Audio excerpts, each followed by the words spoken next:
Good morning students. Today we are going to continue our chapter 12 that is our heritage. कल हमने इस chapter में पढ़ा था कि जितने भी हमारे मॉन्यूमेंट्स हैं उनका गवर्नमेंट एजेंसी उनका मेंटेनेंस, उनका रखरखाव, उनकी देखभाल करती है। ठीक है, और वो एजेंसी कौन सी थी? Archaeological survey of India, ASI। ठीक, फिर हमने किंग अशोका के बारे में पढ़ा था। वो मॉडर्न पीरियड के मॉडर्न रूलर थे। ठीक है, मौर्य शासक थे किंग अशोका, वो बहुत फेमस है।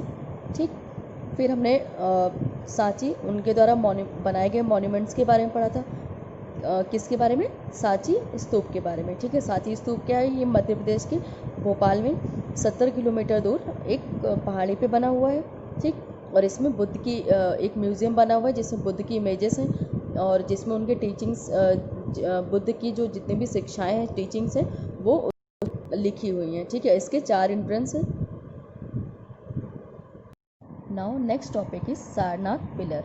ठीक है, ये भी किसने बिल्ड किया था? ये भी जो मौर्य शासक थे किंग अशोका, उन्होंने बिल्ड करवाया था। ठीक है, it is build at a place where lord Buddha preached his first sermon after attaining enlightenment. ये कहाँ पे बना हुआ है? किस प्लेस पे बना हुआ है? ये वहाँ पे बना हुआ है जहाँ पे जो बुद्ध थे, जिन्होंने अपना पहला प्रीस्ट जो है अपना पहला उपदेश दिया था। ठीक है, आध्यात्मिक ज्ञान मिलने के बाद उन्होंने अपना पहला उपदेश दिया था। वहाँ पे सारनाथ पिलर बना हुआ है। ठीक, it is located 10 kilometres away from Varanasi. और ये जो सारनाथ पिलर है ये वाराणसी से 10 किलोमीटर दूर स्थित दूरी पे बना हुआ है। ठीक है, the Ashoka pillar located here is known as the lion capital. जो यहाँ पे अशोका पिलर बना हुआ है, ठीक है, वो किस नाम से फेमस है? लायन कैपिटल के नाम से। ठीक है, शेर की राजधानी के नाम से, लायन कैपिटल के नाम से अशोका पिलर ये फेमस है। It is now the emblem of the government of India. ठीक है, जो ये लायन कैपिटल बना हुआ है, ये अब जो सारनाथ पिलर पे जो शेर के निशान बने हुए हैं ना, शेर के चिन्ह बने हुए हैं, शेर की जो आकृति बनी हुई है, उसको गवर्नमेंट ऑफ इंडिया का एम्बलम माना गया, मतलब वो गवर्नमेंट ऑफ इंडिया का प्रतीक है। ठीक है, now next topic is important monuments of Qutubuddin Aibak. अब आपको उन मॉन्यूमेंट्स के इम्पॉर्टेंट मॉन्यूमेंट्स के बारे में पढ़ना है जिनको कुतुबुद्दीन ऐबक ने बनवाया था। ठीक है, Qutubuddin Aibak constructed Qutub Minar in 1206 AD to commemorate his victory of modern Delhi. Qutubuddin Aibak हैं, इन्होंने कुतुब मीनार का कंस्ट्रक्शन कब करवाया था? 1206 में। ठीक है, और किस लिए करवाया था? क्योंकि इन्होंने जो मॉडर्न दिल्ली पे इनकी जो जीत थी उसी को मनाने के लिए इन्होंने कुतुब मीनार का निर्माण करवाया था। ये आपकी कुतुब मीनार है। ठीक है, but it was his successor Iltutmish who completed it.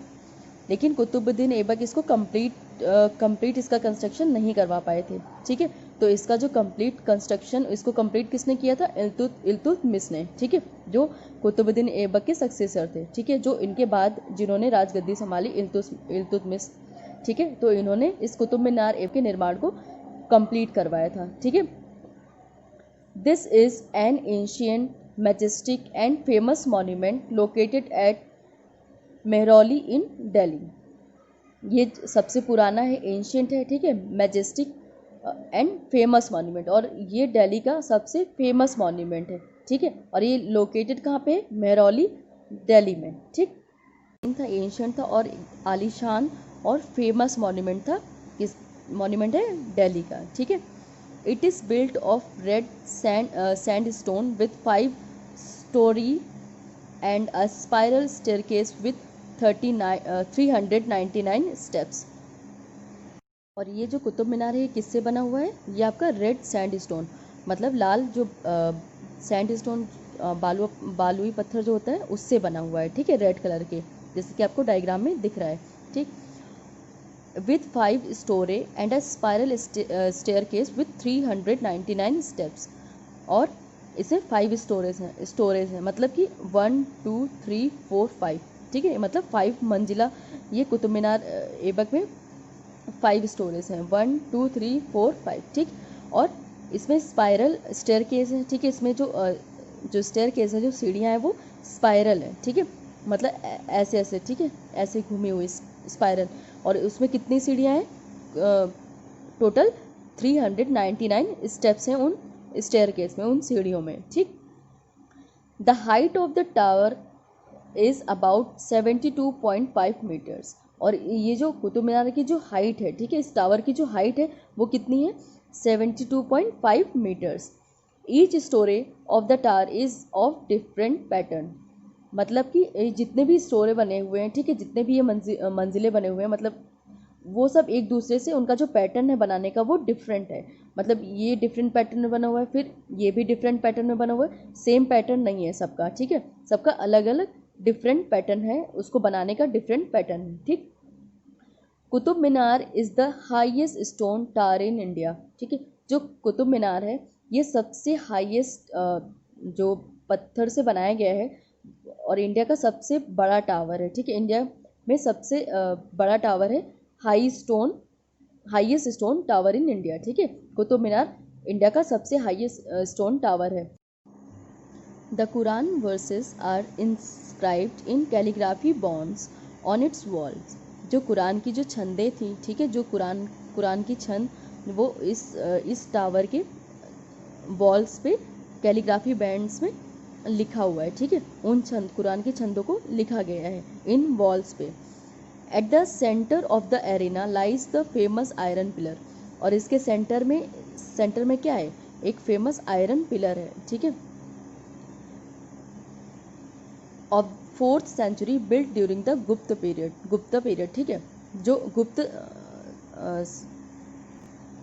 गुप्त शासन था, ठीक है, उस समय इस आयरन पिलर को बनाया गया था, जो इसके सेंटर में है, इस बिल्डिंग के, इस कुतुब मीनार के सेंटर में है, ठीक है। The iron pillar though exposed to sun and rain is not corroded और रस्टेड टिल डेट। मतलब जो आयरन पिलर है, जो लोहे का पिलर बनाया गया है ऊपर, ठीक है, सेंटर में, ये एक्सपोज मतलब इसमें सन की किरणें भी पड़ रही हैं, ठीक है, सन रेज भी आ रही हैं, बारिश के भी संपर्क में है, ठीक है, मतलब बारिश भी हो रही है और सन रेज भी पड़ रही, लेकिन इसके बावजूद भी ये जो आयरन पिलर है ये इसमें जंग नहीं लगा है, ठीक है, ये अभी तक ख़राब नहीं हुआ है अभी तक। मतलब आप 4th सेंचुरी में बना था और ये अभी तक इसमें ना तो कोई जंग लगी है और ना ही ये ख़राब हुआ है, ठीक है। And stands as an evidence for the metallurgical skills of ancient Indians. और ये इस बात का एविडेंस है, इस बात का सबूत है कि जो एंशिएंट इंडियंस थे, उनकी जो मेटल से बनी हुई चीज़ों की जो स्किल थी उसको बनाने की, वो उसको इतना अच्छा बनाते थे कि उसमें जंग भी वो ख़राब नहीं होते थे इतनी जल्दी और जंग भी नहीं लगती थी, ठीक है। तो ये जो इसका जो प्रूफ है वो क्या है? वो ये दर्शाता है कि जो एंशिएंट इंडियंस थे, जो प्राचीन इंडियंस थे, भारतीय लोग, उनके जो मेटल से बनी हुई चीज़ों की जो स्किल थी वो बहुत ज़्यादा अच्छी थी, ठीक है। वो उनकी स्किल्स के बारे में बताता है, एविडेंस बताता है, ठीक है। So thank you class.